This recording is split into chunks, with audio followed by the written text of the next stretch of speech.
Assalamualaikum warahmatullahi wabarakatuh.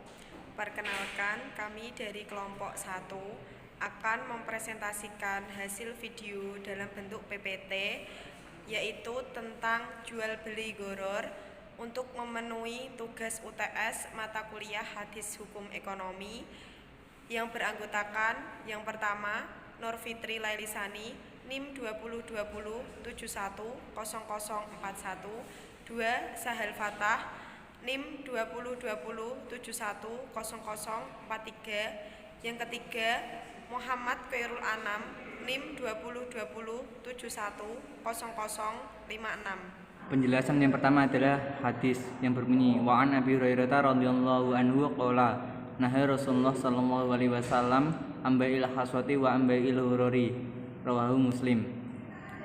Artinya, dari Abu Hurairah Rasulullah sallallahu alaihi wasallam melarang dari jual beli haswah dan jual beli gharar. Yang selanjutnya adalah takhrij hadis. Terdapat dalam kitab Bulughul Maram bab jual beli tentang haswah dan gharar halaman 182, nomor hadis 816. Yang selanjutnya akan disampaikan oleh Saudara Nur Fitri Lailisani. Selanjutnya syarah.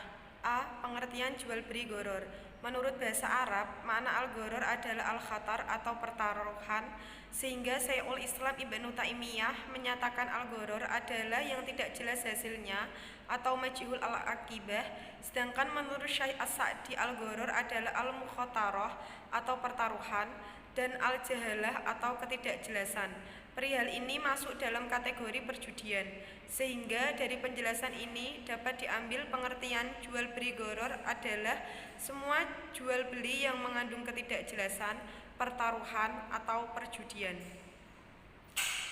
Dasar hukum.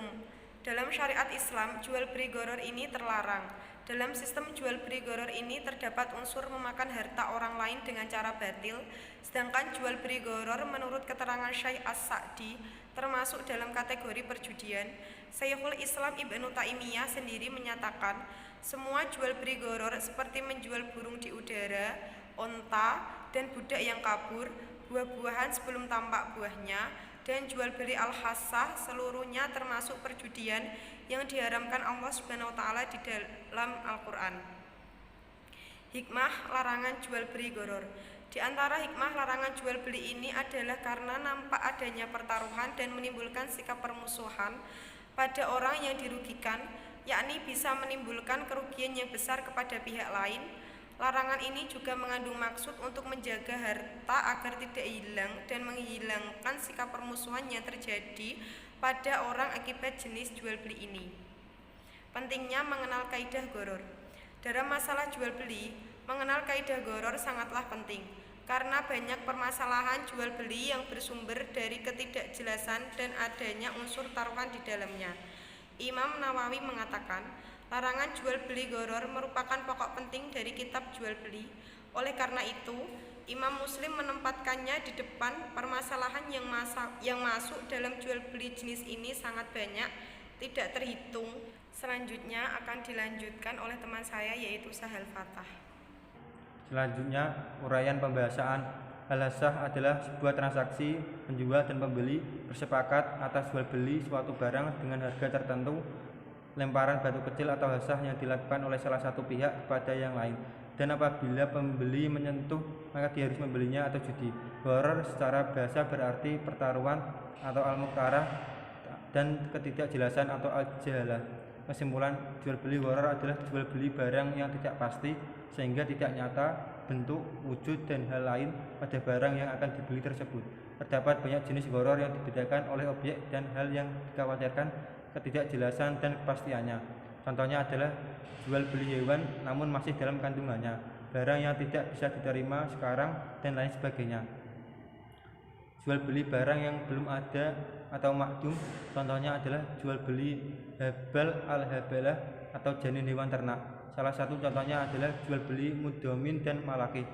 Mudamin sendiri adalah sesuatu yang masih di dalam tubuh jantan, sementara malaki merupakan sesuatu yang masih terdapat dalam tubuh betina. Contohnya jual beli susu yang belum diperah, janin dalam perut betina, dan wol yang masih di kulit hewan. Meski para ulama sepakat bahwa jual beli gharar dilarang dalam beberapa kondisi dan faktor tertentu, kegiatan jual beli ini boleh dilakukan. Misalnya jual beli rumah dengan pondasinya. Jual beli rumah hanya dengan melihat pondasinya boleh dilakukan dengan syarat adanya kesepakatan antara kedua belah pihak, yaitu penjual dan pembeli. Sekian pemaparan video dari kelompok kami. Apabila ada kesalahan atau kekurangan dalam penjelasan, kami mohon maaf yang sebesar-besarnya. Assalamualaikum warahmatullahi wabarakatuh.